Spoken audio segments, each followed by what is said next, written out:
Question of the day. I think I asked this recently, but what's your favorite two-player game? Now, not a super heavy two-player game, or heck, it could be. Just open it up. Two-player game, because not everybody who saw that video will see this video. Not everybody who sees this will see that one.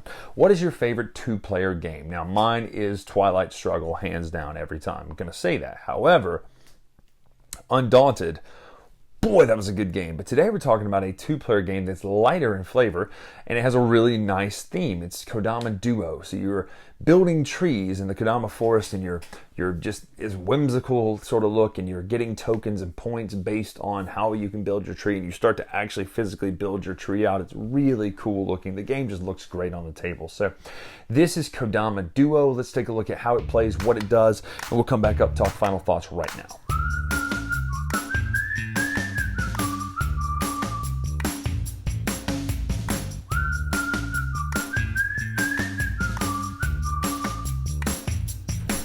So this is Kodama Duo set up for two players because it's a two-player only game. See what I did there? Anyway, you've got your main area. Now, I've got this gap in the middle of the table for a reason. This isn't bad framing. Like I said, technically it's bad framing, but it's bad framing on purpose because your tree starts down here at the bottom of the table. Now notice one player with the birds gets a caterpillar, and the player with the lion, tiger, whatever you want to call that, gets a star. The symbols in the game are caterpillars, clouds, flowers, fungus, mushrooms, stars, and fireflies. And ideally what's going to happen is you're going to have two different players. One player will be the splitter and one person will be the chooser. Now this will only matter when it comes to how the cards work. You're going to be scoring points based on symbols on the tree that you make. First though, there's the decree phase. There are 3 seasons, so first of all, sudden growth is our spring one. This says after placing a branch card that scores 0 points, gain 3 points. So it's a way to mitigate a total loss. Now the way the game works is you're going to be dealt 4 Kodama cards to use at the end of each of the 3 rounds. You've got 4, which means 1 won't get played. These are ways to score extra points based on your tree, how you built it. Every single turn, 3 cards will get dealt. 1, 2, 3. Now, unless the decree tells you, these are face up. What's going to happen is the splitter will split these into a pile of 2 and a pile of 1. Then the chooser would say, I want this pile or this pile. Now you don't get to put 2 tree branches on your tree, only 1. However, the tree that is not chosen, the branch that's not chosen, the other player must take one of the symbols. Now that could be from this display supply over here or from the other person's tree and cover up one of the symbols in their tree in order to boost them, or sometimes it can actually not help because you do have to put it on there and it will block sometimes. So let's say this is what we've chosen. So now we have the caterpillar right here. So you can put it on the tree where it matches up like this. Now it doesn't have to matter, like this tiny one can go here, the width doesn't matter, it even says that.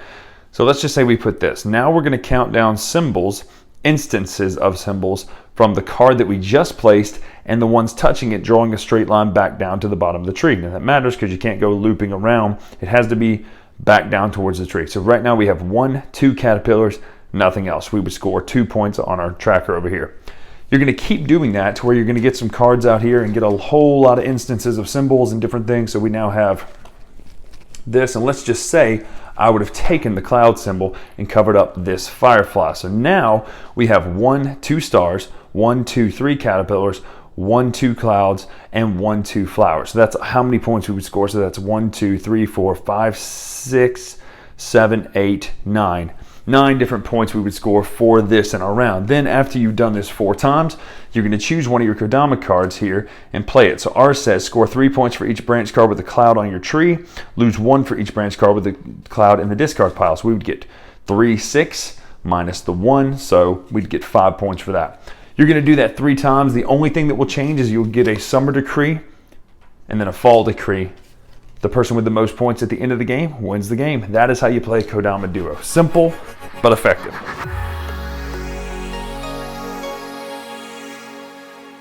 So that's Kodama Duo. First and foremost, the game looks great, right? Like, even though it's very simple, there's the 6 symbols, or there's the tree cards, it just looks, when you walk past this and see it on the table with the trees all built out, it looks really good. So I'm a huge fan of how the game looks.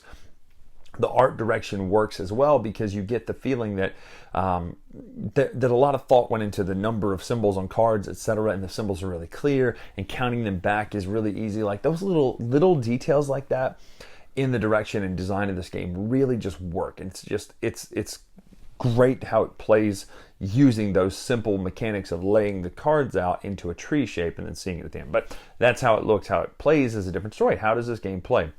I like the split choose mechanic. However, there doesn't seem to be a ton of, because every card seems to have so many symbols that are useful. So even if you think you're just benefiting yourself or maybe mitigating someone else, it really is hard to really hurt someone else's gameplay at the same time as making yours better. So the splitting and choosing stuff is fine. I don't mind, but it's not one of those things I'm like, oh, that's my favorite part. It's good because the other person gets the symbol, but still, even then, that could help or hurt both players. It's not the worst thing in the world. So that part isn't what enthralls me. What enthralls me is the actual, I need to play cards out here to maximize my points. And man, can I keep this one tree going to where I can all the way back with all these different symbols and maximize my points. That to me is the fun of the game, the meat of the game, the puzzle of the game is continuing to build out and maximize each turn versus, well, maybe the split and choose. So that might be a small quibble, but I'm just saying that's what I enjoy the most about this is the building of the tree itself to where you can maximize your points. So the game looks good, it plays very fast, fun, quick game. You do need a little bit of table space for this one though, just because the tree is built out so big. But if you're a fan of any of the Kodama games, you're going to like this one. If you're a fan of placement games with symbol counting and collecting, you're also going to like this one. It's a nice, whimsical, quick game night type theme for 2 players, but I'm a big fan. Kodama Duo. Make sure to check this one out. I'm Bryan Drake here on the Dice Tower. Make sure to follow us on Twitter, Instagram, etc. Dice Tower Bryan. We'll see you.